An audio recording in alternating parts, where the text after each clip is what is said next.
Mesdames et messieurs, bonjour. La mission du Fonds monétaire international qui devait prendre fin ici à Dakar hier 4 novembre a été finalement prolongée de 2 jours. Pour nos confrères du journal Sud Quotidien, cette prolongation n'est pas fortuite et illustre les difficultés persistantes à établir un consensus entre le FMI et le gouvernement sénégalais. Derrière ces 2 jours supplémentaires se profile une situation économique préoccupante et des arbitrages politiques délicats. Le premier choc provient de la réévaluation de la dette publique. Le FMI l'estime désormais à 132% du PIB fin 2024, un seuil alarmant incluant la dette de l'administration centrale, celle des entreprises publiques et les arriérés domestiques. En plus, nous disent nos confrères du journal Sud Quotidien, c'est dans ce contexte tendu qu'Ousmane Sonko a choisi de surprendre. Le 27 octobre, en pleine mission du FMI, le Premier ministre a annoncé une baisse prochaine des prix de l'électricité, du gaz et des produits pétroliers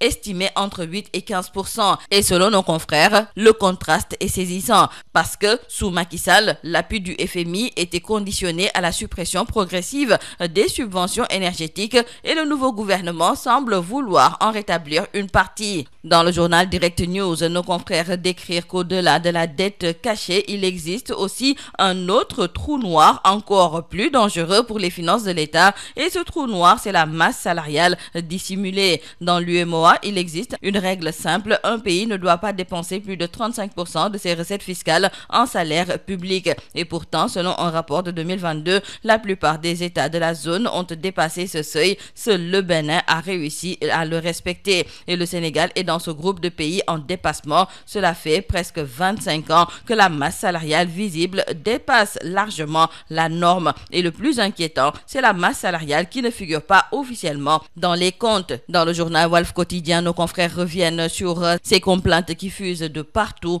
Nos confrères nous parlent notamment de ces déguerpissements, crises dans le BTP et taxation à outrance. Ça râle de partout. La justice française va trancher l'affaire Madiambal Diagne le 25 novembre. Ce sont nos confrères du journal Vox Populi qui nous le font savoir. Dans le journal Le Quotidien, nos confrères trouvent donc que Madiambal va rester au chaud en France et selon son avocat, Maître Bringart, il ne peut y avoir matière à autre chose qu'un rejet de la demande d'extradition. Le fondateur du groupe Avenir Communication a déclaré hier que Sonko est en train de mettre à exécution sa volonté d'effacer ses adversaires politiques. Madiambal Diagne fixé le 25 novembre prochain, mais ce dernier déballe, nous disent nos confrères. Dans le journal Subatel, Madiambal Diagne déclare qu'il est victime d'une persécution politique et a aussi dénoncé le fait qu'il n'y a pas d'état de droit quand on emprisonne sa femme et ses enfants. En plus, tout le monde connaît l'état de santé de son épouse. Ses avocats ont d'ailleurs demandé une expertise médicale, mais ils ont refusé. Madiambal Diagne a aussi évoqué ce qu'il présente comme un ciblage personnel.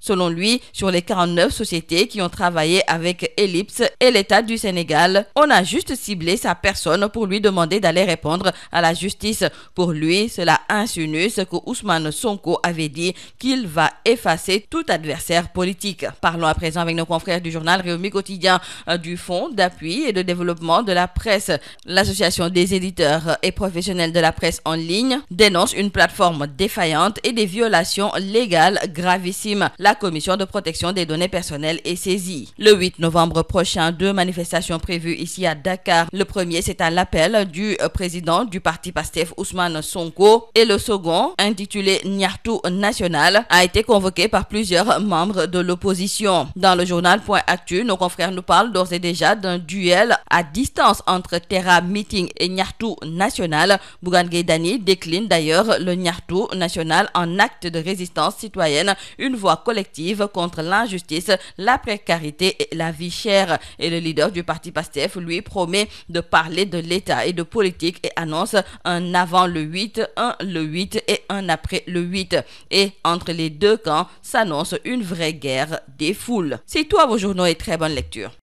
asalaamaaleykum mbokk yi déglu dal leen nag jàmm mission bi FMI yónni fii nga xam ne nag moom mooy ci biir Sénégal ñu waroon jeexal nag seen liggéey démb ci ñeenti fan ci weeru novembre tey ci ñu ngi ñuy xamal ci biir culikaay bii di Sud Quotidien ne dinañu wéyal waxtaan yi yokk nañ ci sax ñaari fan maanaam daal bu suba ci juróom-benni fan ci weeru novembre la ñuy ndarkeppe lépp lu jublu nag ci waxtaan yi nga xam ne kon moo doon am ci diggante réewum Sénégal ak waa FMI culikaay bii di Sud Quotidien ne yokk googu nga xam ne kon yokk nañu ko diir bi nga xam ne moom la mission FMI di des fii nga xam ne moom mooy ci biir réew mi loolu day firndeel ne waxtaan yi fu mu nekk ni dafa dëgër. wante la ca gën a yéeme moom mooy yenn ci ay kaddu ak i annonce yoo xam ne nag njëriñ gu njëkk gi di Ousmane Sonko maa ngi koy def ndaxte moom keroog ci ñaar fukki fan ak fii nga xam ne de moom mooy ci biir réew mi ci la Ousmane Sonko daal di xamle ne njogu courant beeg gaz ak tamit produits pétroliers yi dinañu ko wàññi bu baax a baax. autolikaay bii di ci quotidien ne loolu nag ak a wute ak li nga xam ne moom moo fi doon xew ci temps wu Macky Sall ndaxte ñii nga xam ne ñoom ñooy waa FMI ñoom saa su fekkente ne nag dañuy waxtaan ak yow la ñuy bëgg moom mooy nga daal di dindi subvention yi nga xam ne dañu koy teg ci wàllu énergie te dafa mel ni nag ne ñii nga xam ne tey jii de ñoom ñoo nekk ci bopp réew mi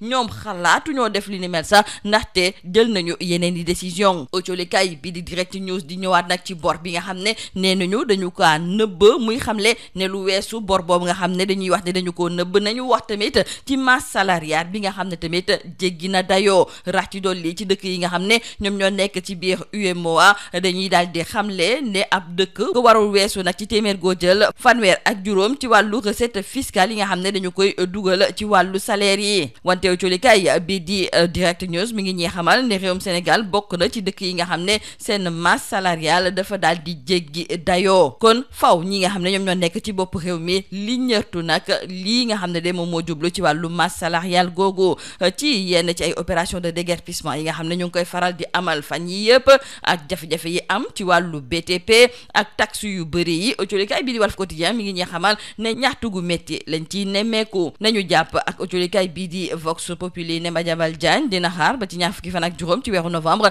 ngir xam fan la wànnent di mujjee ki gëtëm ndax dañu koy jëlee ca France indi ko ci biir réew mi am déet li ci kanam raw li gët. autolikaay bii di Le Quotidien ne Madiambal dina xaarandi ba ci kanam ngir xam fan lay mujj ak décision bi nga xam ne justice bu réewum France daf ko fas yéene jël ci wàll gi ni mel. autolikaay bii di Les Échos duñ ci yokk duñu xamal ne Madiambal démb kon ñu ngi ko doon liññatu ay mbiram démb it daal dina yëkk ay kàddu yu mel ni xemeñ ñii nga xam ne ñoom ñoo nekk ci bopp réew mi rawatina nag ki nga xam ne de moom mooy Ousmane Sonko ndaxte ci biir autolikaay bii di Subatel suñu natango yi ñu ngi ñuy jottali ay kàddu kii di Madiambal Diagne moom mu daal di gis ne Sonko fu mu nekk ne nag li muy def rek moom mooy jéem a éliminer benn adversaire politique rax ci dolli moom mu daal di jaaxle ndaxte nee na bëri na ay entreprise yoo xam ne ñoom ñu ngi liggéey ak Ellipse projet nee na sax toll nañu ci ñeent fukk ak juróom-ñeent te pourtant moom dong da leen ci tànn ngir mu dem wuyu ji ci wàllu yoon moom mu gëm ko na ne kii di Ousmane Sonko daf ko bëgg a neenal. ci biir colikaay bi di Rewmi Quotidien kuréel bi di appel mi nga xam ne nag dafa ëmb ay professionnels de la presse en ligne ñoom ñooy ñaxtu jëmale ko nag ci wàllu fonds d'appui et de développement de la presse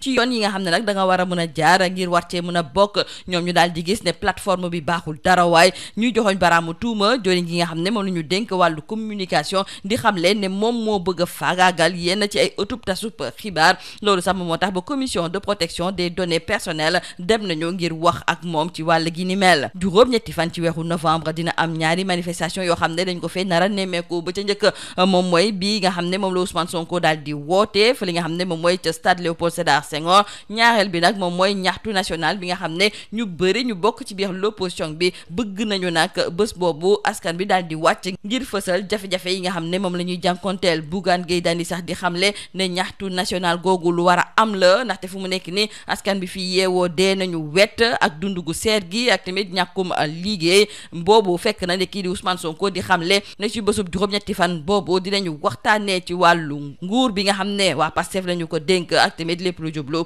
ci wàllu politique. wante colikaay bii di Point Actu duñu xamal ne ci diggante ñaari manifestation boobu ku ci nekk nag bëgg ngaa wane sa doole lii moo nekkoon ba yi li gën a fës ci biir colikaay ñu ñaanal njeexte lu bës ak jom ñaanal njeexte